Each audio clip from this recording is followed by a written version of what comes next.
you wanna just get right to it? Yeah, Mr. Let's dive right Allen? into what the people want to hear. Okay, perfect. Well, as we talked about, the first restart there, I was on the inside. I really didn't love that position. I thought that maybe double stack on the outside was probably the best idea, but it's so hard. You can't give up the front row, which we didn't. It's been a while since someone's given up the front row to, because you just never know which push could be the one that gets you by. And so I didn't really have a good restart there, and I got passed by a couple cars. And, I got passed by a couple cars, and then I'm restarting third, I believe, because I got back around the 48. Yeah, I got back around the 48, so I was third, so I was the third guy to choose, and I'm like, well, I'm definitely choosing the outside here. This is where I was going to start when I was second. And so I got a really, really good push from the 4, and it looked like the inside line did not get going because the 47 was way off of the 5 on the restart. I thought they would actually, the 47 was off the 5, who, if you don't, it takes people 3 or 4 cars in line to really get a line going down the front straightaway. So I went into turn 1, and the key moment for me was getting clear of the 19 right before we get into turn 1. So I shot low, and next thing you know, I go in there, and I feel like I go in there pretty deep, and the 5 sails off in there, and he just goes straight. And I'm like, oh, like in that moment, I'm like, oh, I got a shot. And I think I'm going to clear him at that point. So it's really, really tough because this happens in a matter of a half a second or 1 second, right? It's super quick. So I see him going up the racetrack and lose all of his momentum. I just gas it. And I just am like, I'm going to clear him right here. We're not going to run side by side. At that moment, he says, he's still there, still there. And again, this is so bang, bang. It's really, really quick happening. I see where I'm at on the racetrack. I'm in the middle, and I'm like, I'm actually towards straddling the low line and the middle line. So I gas up, and I get to the middle lane as quick as I possibly can, thinking I'm going to clear him. And once I realize I'm not going to clear him, I'm like, So I start lifting, and when that happens, I'm coming up. He's holding his line, and I still contest we did not touch. I know it looks like it, but there's not a ding on the car, not a scratch on the car, nowhere on the right side. So from where I was sitting on the left, I mean, I could not. If it was contact, I certainly didn't feel it. It was so small that I certainly didn't feel it in the car. I saw the flaps go up, which happens whenever you get some low pressure, I guess it's high pressure underneath the hood, which happens when you do get close to each other. But so I throttle up there, but I got to make sure that I still leave the guy some room to race.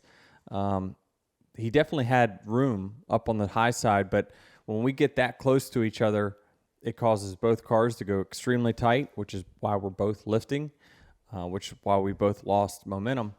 But it just caused his car to go way tight when we got right next to each other. I was tight, he was tight. We were both lifting, and there, he got into the outside wall. We still came off the corner side by side. And then, the race was really kind of decided at that point by what happened behind us, because there was the 19 and the 4 both were coming with a huge run. And I immediately go down to the bottom of the racetrack, all the way to where I didn't want to go down where the cars, there's like a jump down where the drains are. So I kind of used that as my white line where I knew no one was going to go further left than that.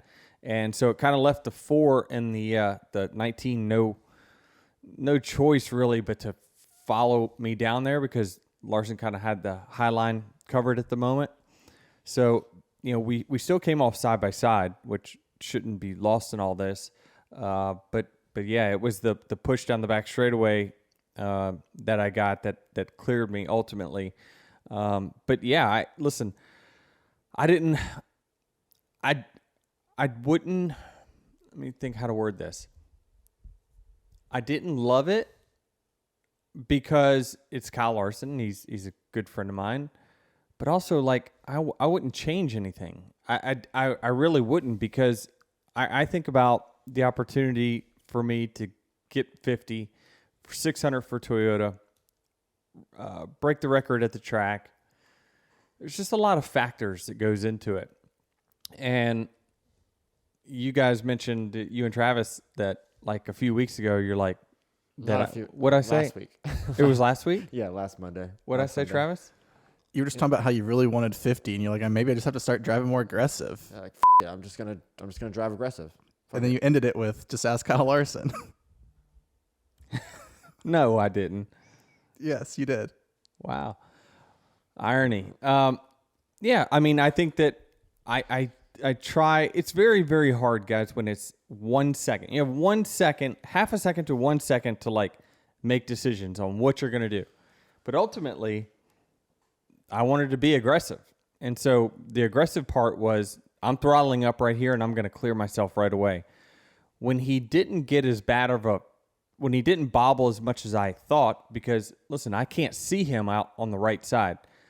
When he shoots up in the middle of the racetrack, for whatever reason, either drove in too deep or didn't get his right side tires clean, I'm thinking, well, he is going to be really slow here, and I'm going to clear him. I got to get to the top. I don't want to get freight train, and this is the race for the win. When the spotter says you're not clear, he's out there, it's my job at that point to leave him a racing lane, which I thought I did. So are you aware of his trajectory in the corner with the line? No, I he's taking? can't see it. Again, I can't see that. So what you see on TV is it looks simple because it says a bird's eye view, or it's the camera angle is this, that, and the other. But in the car, realize we don't see anything. So all I see is the line that I'm on, especially since he's behind me at the moment. So, his nose is not equal, not beside, I think he's up to my door or so at that time. I don't see him. I don't feel him, nothing. So all I see is the line that I'm racing in. Well, so I'm in the middle here and I'm starting to drift up and I'm like, it's okay. He's still got a lane over there.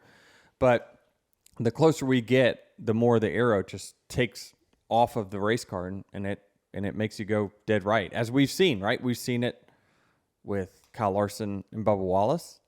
Same scenario. Me and Chase Elliott. It's happened. Ross and Noah. That's what caused that fist fight. It's just a weird arrow spot with these race cars that people think that like we made contact and it knocked him into the wall. That is not the case. It's not the case at all. I understand that that's probably the narrative that wants to be had, but it's not a true one. I'm curious. When Kyle's driving in the corner, it's like, can you put yourself in his shoes on the outside? If you see that you're heading for the wall, like what could he have done differently in your eyes? Like I'm watching the replay.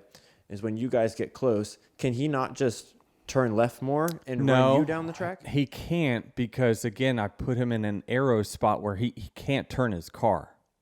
So you really have to make a decision at the point. Go ahead and lift, and we're probably still going to be side by side because I'm getting tight as well. He sees I'm starting to come up, but it's hard to explain because you've never driven a car. It's like, I can't tell you.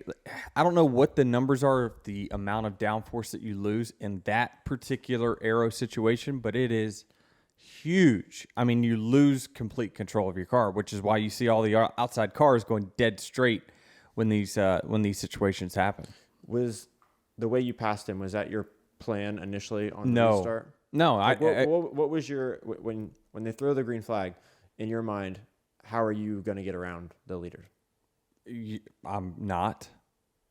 Honestly, I didn't think we had a shot other than if he missed the corner. It's the only way. And at that track, we saw throughout the day. But are you doing anything?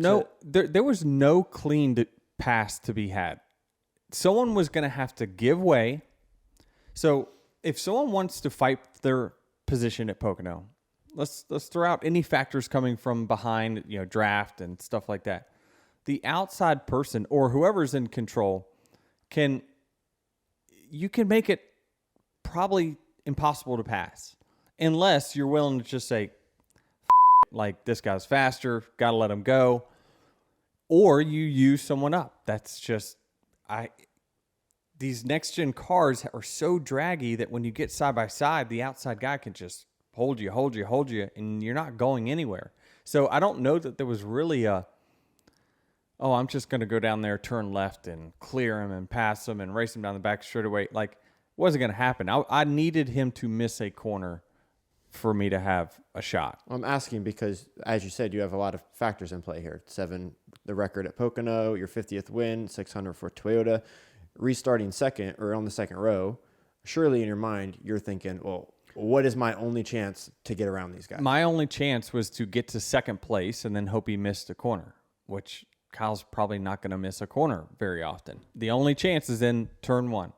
After that, his tires are good. Even if he overshoots it, like, if he's clear, there is no race to be had. There just isn't. It's just too impossible to pass. Do you think with fans and the crowd watching this replay that you lose a little bit the benefit of the doubt because of how you raced Ross last year in the same situation? I don't know about that for sure.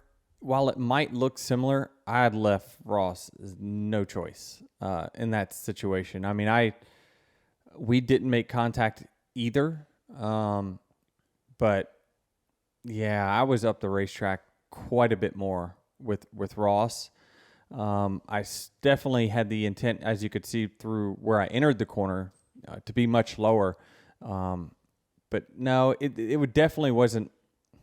I mean, your question is, do you lose benefit of the doubt because it was the same? Yeah, yes and no. The outcome was not the same. Again, we have to figure out what's acceptable. We're racing for a win, a significant win. All these wins in the regular season matter for playoff points and whatnot. So maybe, probably lose benefit of the doubt if I had to guess, but I don't know that I really had any benefit of the doubt to begin with. I don't know really that I've ever been looked at subjectively for whatever I mean, Jared, if you're worried about boos, I got booed after I got wrecked at Martinsville. I got wrecked. So there's not subjectivity there. It's not the fans are right because they're booing. Like, no, they have a different lens because they're fans.